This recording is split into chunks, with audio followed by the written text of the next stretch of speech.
నమస్తే. Welcome to federal Telangana. నేను మీ ఫజల్.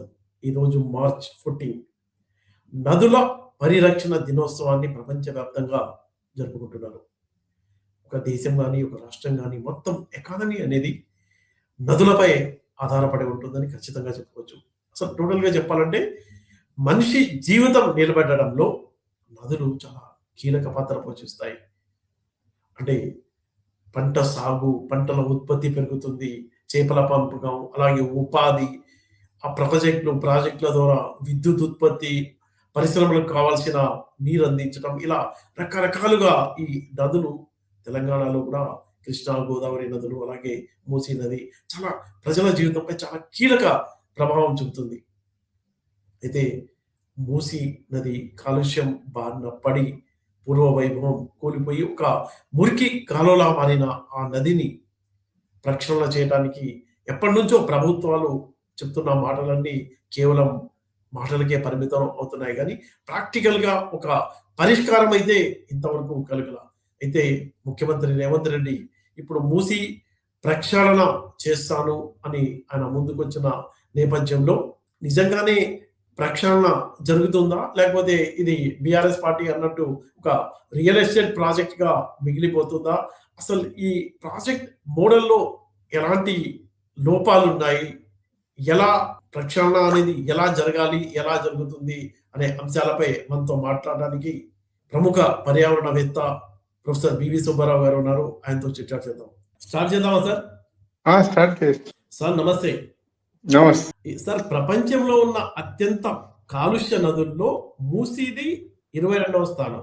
అయితే కాలుష్య సమస్యల్ని పరిష్కరించకుండా రివర్ ఫ్రంట్ అభివృద్ధి చేస్తే సమస్య పరిష్కారం అవుతుంది అనుకోవచ్చా? ముఖ్యంగా ఈరోజు ప్రపంచ నదుల దినోత్సవం. నదుల గురించి మరొకసారి ఆలోచన చేసుకోండి అన్నది మన అంతర్జాతీయ సంస్థలన్నీ కూడా చెప్తాం. ముఖ్యంగా మీరు అన్నట్టుగా మనం ప్రక్షాళన, కాలుష్య నివారణ చేయకుండా మనం కేవలం ఏదో ఒక అభివృద్ధి అని అనుకుంటూ పోవడం కూడా చాలా సమస్య. ఇది ప్రక్షాళనకి, పునర్జీవనకి రెండింటిని సమన్వయం చేసుకోవాలి. మూడోది ఏమిటంటే దాని చుట్టూగా ఏమి మనం అభివృద్ధి చేయగలుగుతాం, ఏవి చెయ్యాలి, ఏది పర్మిటెడ్ కూడా తెలుసుకోవాలి. ఎందుకంటే అన్ని రకాల అభివృద్ధులు నదీ తీరాన గాని, సముద్ర తీరాన గాని చేయడానికి వీలు లేదు. ఇది మనం పూర్తిగా, ఎందుకంటే భూమి వినియోగం నదీ తీరాన, ఆ నదీ ఒడ్డు ప్రాంతం భూ వినియోగంపై చాలా రెగ్యులేషన్స్. ఆ రెగ్యులేషన్స్ ని మనం చిత్తశుద్ధితో అమలు పరచడం చాలా అవసరం. ఓకే సార్, ముఖ్యమంత్రి రేవంత్ రెడ్డి చెప్తున్నట్టు పర్యాటక అభివృద్ధి, నది పునరుద్ధరణ 2 లక్ష్యాలు ఒకేసారి సాధ్యమా? ప్రపంచంలో ఇలాంటి ప్రాజెక్ట్ ఉదాహరణలు ఏమైనా ఉన్నాయా? ఉన్నాయి, సుమారుగా ఒక 10 దాకా ఉన్నాయి. నేను అందులో ఒక 8 ప్రాజెక్టులను చూడడం జరిగింది. అంటే విశ్లేషించడం, రివ్యూ చేయడం కూడా జరిగింది. అంటే ముఖ్యంగా ఏమిటి అని అంటే అభివృద్ధి అంటే ఏమిటి, దీంతో పాటుగా ఏం అభివృద్ధి చేయగలుగుతాము. కేస్ స్టడీస్ లో ప్రపంచంలో చాలా ఉండొచ్చు, కానీ కొన్ని ఏమున్నాయంటే మౌలిక సిద్ధాంతాలు ఉంటాయి దేనికైనా. ఇప్పుడు అట్లాగనే చిన్న ఉదాహరణగా చెప్తాను. ఏది, డాక్టర్ దగ్గరికి వెళ్ళినప్పుడు ప్రతి ఒక్కళ్ళకి అవే టెస్ట్ చేస్తాడు కానీ మందుల డోసేజ్ మారుస్తాడు, అవునా? అదే షుగర్ టెస్ట్, అదే బీపీ టెస్ట్, అదే స్కానింగ్ అన్నీ ఉంటాయి. అట్లాగనే నదుల కాలుష్యాన్ని బట్టి మనం ఏమి చెయ్యాలి, ఏం చేయకూడదు అన్నది కూడా మనం నిర్ణయించుకోవాలి. ఎందుకంటే పొరపాటున మనం చేసే కార్యక్రమాల వల్ల కాలుష్యం ఎక్కువ కూడా కావచ్చు. కనుక ఈ అంచనాలు, ఈ స్టడీస్ చాలా ప్రపంచ స్థాయిలోనే మౌలిక సిద్ధాంతాలని తీసుకున్నాం.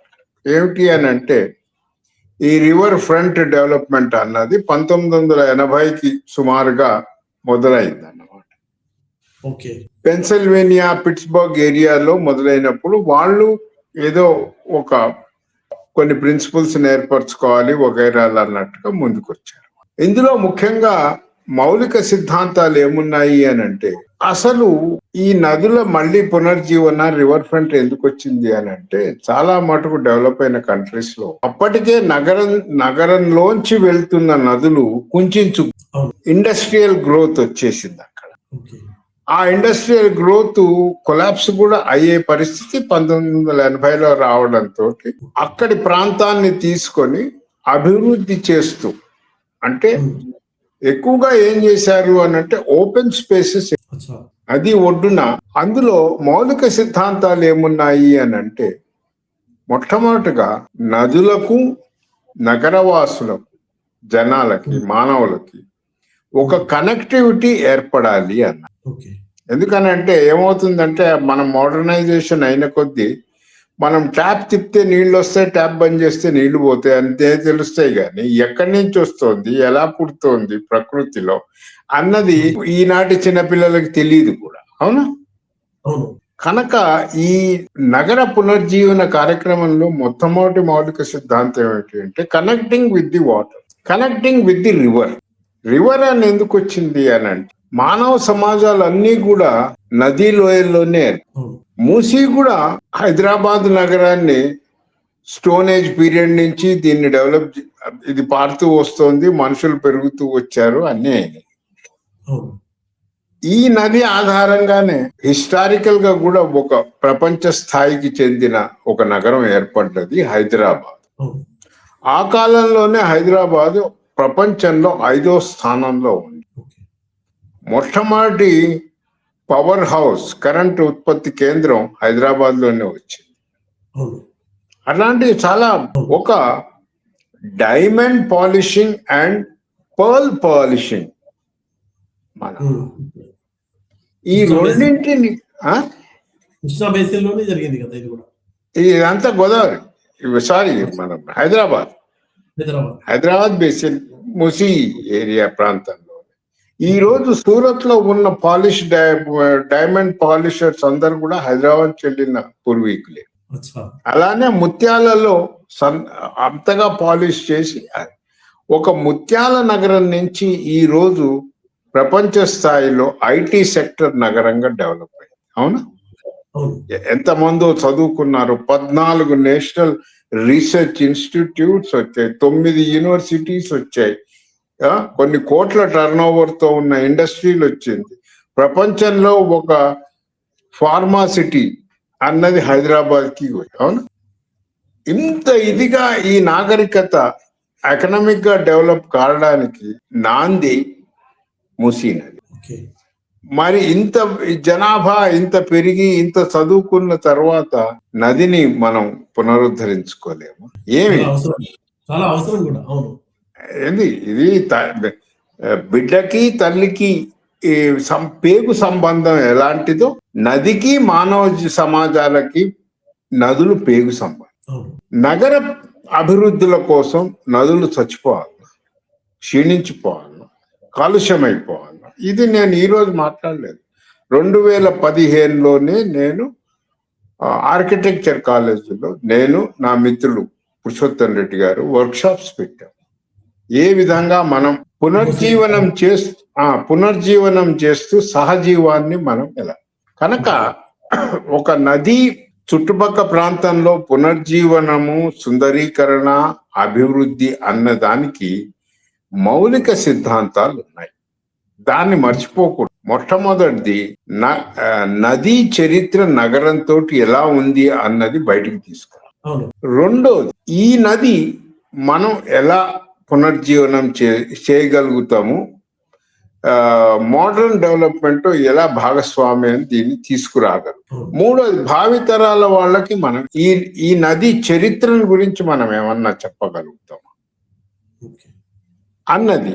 ఇవి మౌలిక సిద్ధాంతాల్లో అంతర్భాగం. ఇవి మూసీ నది ఏదైతే రివర్ ఫ్రంట్ డెవలప్మెంట్ నైజాంల కాలంలోనే జరిగింది. రివర్ ఫ్రంట్ డెవలప్మెంట్ లో వచ్చిన బిల్డింగ్సే Osmania hospital, high court, Salar Jung museum. అవునా కదా? మన సెంట్రల్ లైబ్రరీ దాని కింది నుంచి మన పాత గౌలిగూడ బస్ స్టాండ్, అది హ్యాంగర్. అది యాక్చువల్ గా ఒకప్పుడు హెలికాప్టర్స్, చిన్న ఫ్లైట్స్ అక్కడ దిగేవి నవాబ్ పీరియడ్ లో. మనం వేటిని కూడా చరిత్రకు సంబంధించిన వాటిని చేయకుండా మనమే ఏదో సృష్టిస్తున్నాం అని తీసుకున్న కార్యక్రమం చాలా మంచిది. కానీ మౌలిక సిద్ధాంతాల నుంచి మనం డీవియేట్ కాకూడదు. ఓకే. ఇది 8 నదుల డెవలప్మెంట్ అభివృద్ధి కార్యక్రమం స్టడీ చేయడం జరిగింది. ఇందులో ముఖ్యంగా ఏముంటుందంటే మౌలిక సిద్ధాంతాలు ప్రపంచంలో ఎక్కడైనా ఒక్కటి బేసిక్. ఓకే, నదికి మనిషికి ఉన్న సంబంధం, మనిషికి ఏమి ఈ సంబంధాన్ని మనం చరిత్రలో చూసి మనం తీసుకెళ్ళగలుగుతాం. ఇంక రెండో అంశమే చాలా క్లిష్టమైంది. ఏమిటంటే పరిస్థితులు, భౌగోళిక వాతావరణ పరిస్థితులు, కల్చరల్ పరిస్థితులు, నదికి అక్కడ ఉండే ప్రజలకి తేడా ఉంది. ఇప్పుడు మాట్లాడితే సబర్మతి అని అంటారు. అవును, అవును. 60,000 మందిని ఇక్కడ తరలించి తీసుకెళ్లారు కదా. రిహాబిలిటేషనే కాలేదు. ఓకే, అది వేరు సంగతి. కానీ సబర్మతి నదికి కూడా 3 అంశాలతోటి, ముఖ్య ఉద్దేశాలతోటి వాళ్ళు మొదలెట్టారు. ఏదైనా కార్యక్రమానికి ఒక ఉద్దేశం ఉండాలి కదా, గోల్. ఆ గోల్ కి ఎలా మనం సాధించుకోగలుగుతామన్న అవును, మొట్టమొదటి గోల్ ఏది? ప్రక్షాళన. ఓకే, అభివృద్ధి అయితే ఎటువంటి అభివృద్ధి? అవునా, ఈ ఉద్దేశాలని ప్రభుత్వ అధికారులు పూర్తిగా చర్చించుకోవాలా, అనుభవం ఉన్న వాళ్ళని తో ముందుకు రావాలి. అవునా, ఈ ఉద్దేశాలు, గోల్స్, టార్గెట్స్ అన్నవి ఏ డెవలప్మెంట్ ప్రాజెక్ట్స్ కైనా ఉంటాయి. నది అభివృద్ధి కార్యక్రమాలకు కూడా ఉంటాయి. ఇది ముఖ్యంగా ఏమవుతుందంటే ఉన్నది ఒకటే నది మనకి. మన రాష్ట్రంలో పుడుతుంది వికారాబాద్ లో, మన రాష్ట్రంలోనే కృష్ణలో కలిసిపోతుంది వాడేపల్లిలో. అవును, సరే, 140 కిలోమీటర్ల దాని దూరం. మనం ఎవరితోటి చర్చించుకునే అవసరం లేదు, ఎవరితోటి అగ్రిమెంట్లు చేసుకునే అవసరం లేదు. మనమే ఆలోచన చేసుకొని ప్రజలు దీన్ని మనం పునరుద్ధరించుకోవాలి. అలాంటప్పుడు ఈ నదీ తీరాన చాలా చోట్ల పాతరాతి యుగం గ్రేవ్యార్డ్స్, పాతరాతి యుగ చిహ్నాలు, సిగ్నేచర్స్ ఈ నది తీరాన ఉన్నాయి. అదే ఇంకొక ఏ దేశంలో ఉన్నా అది ఒక పెద్ద టూరిజం స్పాట్. దాన్ని మనం అసలు హైలైట్ చేయలేకపోతున్నాం. ఎక్కడ ఉంది సార్ ఇప్పుడు?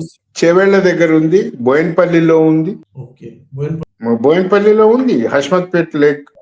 వీటి ఇదేమిందంటే దీన్ని ఏ విధంగా రివర్ ఫ్రంట్ డెవలప్ చేశారు, ఎందుకు డెవలప్ చేశారు దాన్ని అన్నది, ఆ చరిత్రను మనం రాబోయే భావితరాలకి తెలియజేయడం. ఎంతసేపు ఏమవుతుంది, అది ముఖ్యమైన అంశం. రెండో అంశం ఏమిటంటే మీరు ఇందాక ప్రక్షాళన, కాలుష్యం. ఫార్మాస్యూటికల్ ఇండస్ట్రీ పేరిచ్చింది, డబ్బిచ్చింది, అన్ని ఇచ్చింది, కానీ మూసీ నదిని కాలుష్యం కూడా చేసింది. ముఖ్యమైన భాగస్వాములు ఎవరు కావాలి అంటే ఫార్మా ఇండస్ట్రీస్, మిగతా ఇండస్ట్రీస్ వాళ్ళు కూడా ఈ నది అభివృద్ధి కార్యక్రమంలో భాగస్వాములు కావాలి. మనం అది చర్చించుకోవడం. ఓకే, ఏముంటుందంటే నది భూభౌగోళిక చరిత్ర గురించి తెలియాలి. నంబర్ 1, ఈ భూభౌగోళిక చరిత్రని మనం ప్రజలకు తెలియచేయాలి. నంబర్ 2, మనము తెలుసుకోవాలి. మూడోది, ఈ నదులకి మనకు ఉన్న ఎమోషనల్, సెంటిమెంటల్, కల్చరల్ అటాచ్మెంట్స్ ఏమిటి? నది పుట్టిన చోటే మనకు ఒక దేవాలయం ఉంది వికారాబాద్ లో. అవును, పద్మనాభ స్వామి టెంపుల్. అని ఊసేవాడు ఎత్తడం. ఓకే, ఈసా మూసా 2 కలిసిన సంగమం, దాని పేరే మార్చేసి బాపుఘాట్. ఏదైతే బాపుఘాట్ అని వచ్చిందో 92 మన కృష్ణకాంత్ గారు గవర్నర్ గా ఉన్న కాలంలో అప్పుడు. కానీ అది కల్చరల్ గా చాలా ఎమోషనల్ అటాచ్మెంట్ తెలంగాణ వాసులు. నదుల సంగమం అంటే చాలా పుష్కరాలు, చాలా పవిత్రమైన స్థానం. అక్కడ పూజా పునస్కారాలు, తర్వాత తిలోదకాలు, పెద్దలకి బియ్యం ఇవ్వడం, ఇవన్నీ నా చిన్నతనంలో చూశాను. అలాంటిది అసలు దాని గురించి ఎవరు మాట్లాడకుండా, దాన్ని ఎలా పునరుద్ధరించాలి అని తెలియచేయకుండా కల్చరల్ గా మనం ఎంతసేపు ఏం మాట్లాడుతున్నాం, అక్కడ ఉన్నాయి పడగొట్టాలనా, మళ్ళా పడగొట్టిన చోట కట్టాలనా అని. మౌలిక సిద్ధాంతాలు ఏవైతే ప్రపంచ స్థాయిలో అనుసరించారు. దాని ప్రకారంగా మనం వెళ్ళాల్సిన అవసరం ఎంతగానో ఉన్నది. అవును. మూడో సంగతి ఏమున్నదంటే చాలా చోట్ల కిలోమీటర్లు వాకింగ్ ట్రాక్స్, ప్లాంటేషన్స్ జరిగాయి. ఓకే, ఒకటి ఏమిటంటే రిక్రియేషన్ అనుకోండి, ఆల్టర్నేటివ్ ట్రాన్స్పోర్ట్స్. ఇప్పుడు ఈ రోజు యుద్ధం వచ్చిందని ఇందాక చెప్తున్నా, కొండారెడ్డి గ్రామంలో అన్ని సోలార్ కుక్కర్లు ఉన్నాయి అని అంటున్నారు. అవును, అవును. సైకిల్ ట్రాక్ మూసీ నదికి ఒడ్డు పక్క నుంచే మేము డెవలప్ చేస్తామని ఎందుకు అనుకోం? అవును. ఎంతసేపు బిల్డింగ్లు, కార్లు ఇవేనా? ఫ్లైఓవర్స్ ఏనా? ఆల్టర్నేటివ్ ట్రాన్స్పోర్ట్ సిస్టమ్స్ అవసరం లేదా? వాకబుల్ పాత్స్ అవసరం లేదా? మనం ఏది చేయాలి అన్నదాన్ని, ఎందుకంటే నేను అనేది ఇది మౌలిక సిద్ధాంతానికి, రెగ్యులేషన్ కి చాలా మంది బఫర్ జోన్ అంటున్నారు. బఫర్ జోన్ అన్నది గుర్తించిన ముంపు ప్రాంతానికి ఒక అంతర్భాగం. అవును. నది పొంగినప్పుడు కుడివైపు, ఎడం వైపు అది కొంత ప్రాంతాలుగా ముంపు వస్తుంది. 1908 వరదలు అంటారే కానీ ముంపు గుర్తించిన ప్రాంతాల మ్యాప్ ఏదన్నా ఉందా? ఎందుకంటే ఇప్పుడు మారుతున్న పరిస్థితుల ప్రకారం ఏమైందంటే, కంక్రీట్ బిల్డింగ్స్ ఎక్కువ కావడంతో నీళ్లు ఎక్కువ, వర్షం నీళ్లు భూమిలోకి పోవు కనుక వరద ఎక్కువ వస్తుంది. అవును. మరి ఈ వరదలు వచ్చినప్పుడు ఈ వరదల అంచనాలు 1980లో చరిత్రలో చూపించింది. ఉస్మానియా హాస్పిటల్లో ఉన్న చింత చెట్టు పైకి మునిగిపోయింది.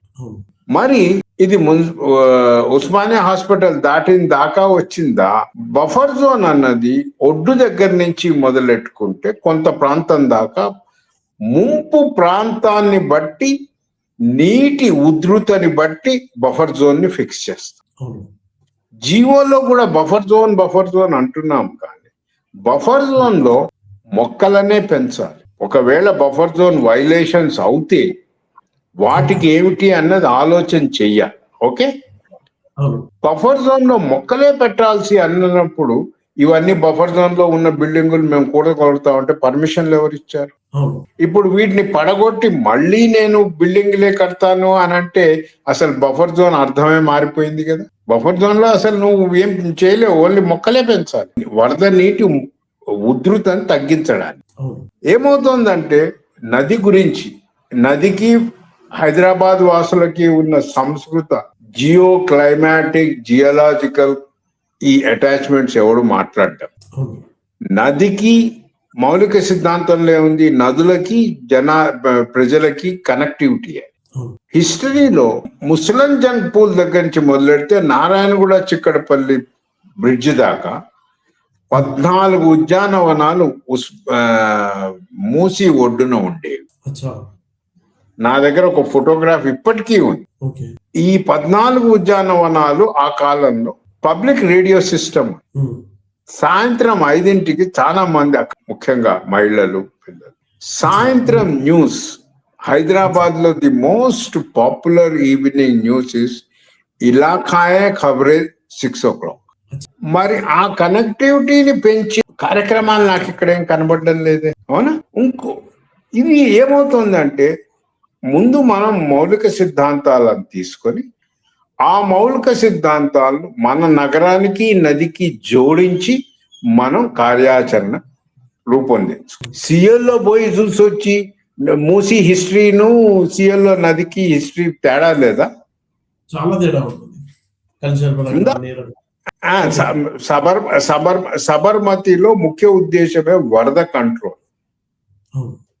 నేను డాక్యుమెంట్ కూడా మీకు షేర్ చేయగలను. వాళ్ళు ఎంత తగ్గించారు, ఎంత ఎక్కిచ్చారు వేరు, కానీ ఉద్దేశాల్లో మటు క్లియర్ గా ఉంది. మనకేమవుతున్నదంటే ఉద్దేశాలు క్లారిటీ లేకపోవడంతో రోజుకో ఉద్దేశం మాట్లాడుతున్నాం. ఓ రోజు ప్రక్షాళన అంటాం, ఓ రోజు సుందరీకరణ అంటాము, అందరూ అభివృద్ధికి అడ్డుపడుతున్నారు. ఇప్పుడు ఎవరైతే ఈ మాట అన్నారో నేను వాళ్ళకి క్లారిఫికేషన్ ఇవ్వదు. అభివృద్ధి అన్నది ఏమిటి? నిర్వచనం చెప్పాలి. అవునా? నిర్వచనంలో అభివృద్ధి అన్నది జీవన నాణ్యతను పెంచేది అభివృద్ధి. దీనివల్ల ఎంత జీవన నాణ్యత పెరుగుతుంది అన్నది ముందుగా ఫిక్స్ చేయండి. దాని తర్వాత ఎంత గ్రీనరీ పెరుగుతుంది, ఎంత ఆక్సిజన్ వస్తుంది, ఎంత ప్రజలకి పబ్లిక్ ఫెసిలిటీ క్రియేట్ కాగలుగుతుంది. నేను మీకు పంపిస్తాను ఫోటోగ్రాఫ్. పబ్లిక్ పార్క్ అఫ్జల్గంజ్ దగ్గర ఉంది. అక్కడ పురవాసులు అంటే సిటిజన్స్ ఎవరైనా సీనియర్ ఆయన చేసిన సన్మానించేవారు. సివిల్ సిటిజన్ ఫెలిసిటేషన్స్ ఈ గార్డెన్స్ లో జరిగేది. మాట్లాడడానికే అవకాశం లేకుండా ఉన్నారు. ఎవరు ఏదో మాట్లాడుతున్నారు. ఏమవుతున్నదంటే రాను కాలాల్లో ఐదర్ ఎలక్టెడ్ రిప్రజెంటేటివ్స్ ని తప్పుదారి పట్టిస్తున్నారు, లేకపోతే వాళ్ళ మెప్పు పొందడానికి బాగా భజంత్రీలు కొడుతున్నారు. అవును, ప్రాజెక్ట్ ఈ పునరుద్ధరణగా చూడాలా లేకపోతే విధ్వంసంగా ఇప్పుడు ఎందుకనంటే ఏది డెఫినేషన్ లేదు, కన్ఫ్యూజన్ గా చూడవచ్చు. కన్ఫ్యూజన్ లోకి వచ్చినప్పుడు మీరు అన్నట్టుగా ఇది విధ్వంసానికే దారి. ఎందుకనంటే క్లారిటీ ఉండాలి. 1, 2, 3 అని చెప్పండి. ఇంకొక పాయింట్ ఏమైందంటే లాస్ట్ గా వరదలను అడిగారు. అంటే రోజుకొకటి చేసేసి ఒక మిడిల్ ఆర్డర్ లో చేసేసుకుంటే వరదలు ఆగిపోయి ఆలోచన చేయాలి. ఇంకోటి ఏమన్నారు, ఏ అభివృద్ధి కార్యక్రమం అయినా అది కన్జర్వేషన్ తోటి పోయి, okay, conservation integrated with development అన్నది. నాణ్యతను పెంపొందించాలి, నగర నాణ్యతని, ప్రజల నాణ్యతని పెంపొందించాలి. ఇంకా ఆల్టర్నేటివ్స్, ఈ 56 కిలోమీటర్లు సైకిల్ ట్రాకే మేము వదులుతాము అని అంటే నేను చాలా హర్షిస్తాను. ఒక సేఫ్టీ అన్నది నీ cycle track only Jubilee Hills Badapur లోనే ఉండాలి అంటే ఇంకా ప్రజలు ఎక్కడ బతకడం లేదా? వాళ్ళు ఎక్సర్సైజ్ కోసం చేస్తారేమో, ఇక్కడ ఉన్న వాళ్ళు వాళ్ళ బతుకు తెరువు కోసం చేస్తారు.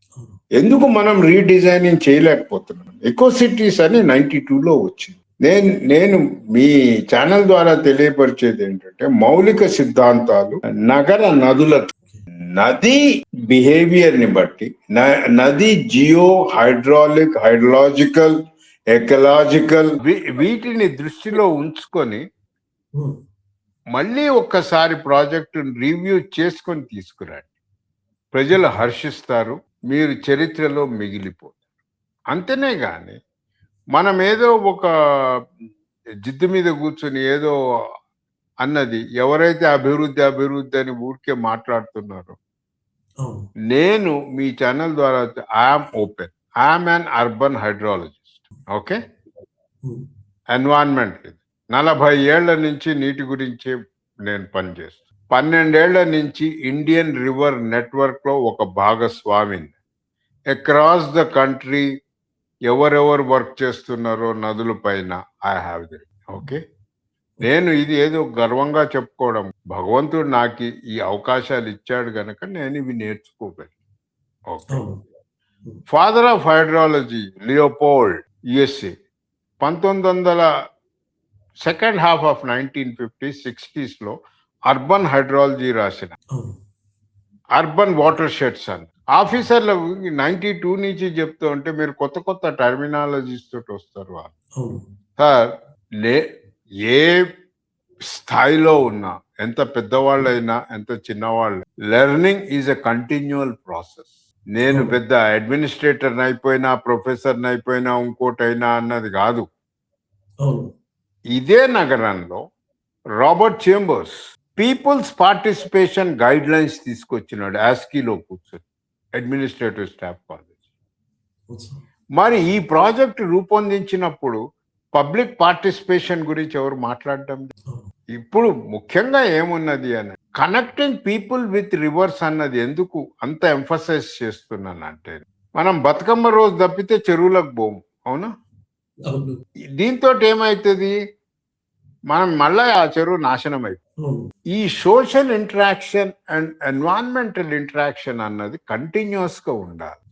కర్ణాటకలోనే చిన్న చెరువుల చుట్టూ డెవలప్ చేసినప్పుడు యాంఫీ థియేటర్స్ పిల్లలకు డెవలప్ చేశారు. చుట్టుపక్కల కాలనీ పిల్లలు వచ్చి అక్కడ నాటకాలు వేసుకోవడం, ఇంకా మిగతా యాక్టివిటీస్ చేసుకోవడం. దాంట్లో ఏముంటుంది తెలుసా, ఒకటి పిల్లలకి ఒక స్పేస్ క్రియేట్ చేస్తారు, పెద్దలకి స్పేస్ క్రియేట్ చేస్తుంది. మూడోది ఏముంటుంది అని అంటే, నువ్వు వారానికి ఒకసారి 2 వారాలకు ఒకసారి వస్తూ ఉంటే నీళ్ల వైపు కూడా చూస్తున్నావు గనక అది కలుషితం అవుతుందా కాదా అన్నది దట్ ఈస్ కమ్యూనిటీ మానిటరింగ్. అవును. ఆఫీసర్లు ఊపుకుంటూ పోవుడు కాదు 6 నెలలకు ఒకసారి. ప్రాజెక్ట్ లో మౌలిక సిద్ధాంతాలని మరొక్కసారి చర్చించుకోండి. And through your channel I'm saying I'm open for any discussion, any contribution. Okay, thank you sir. Thank you. ముఖ్యమంత్రి రేవంత్ రెడ్డి చెప్తున్నట్టు మూసి ప్రక్షాళన ఏదైతే గాంధీ సరోవర్ ప్రాజెక్ట్ ఉందో ఉద్దేశం మంచిదైనప్పటికీ ఆచరణలో లోపాలు ఉన్నాయి అంటున్నారు ప్రొఫెసర్ బివి సుబ్బారావు.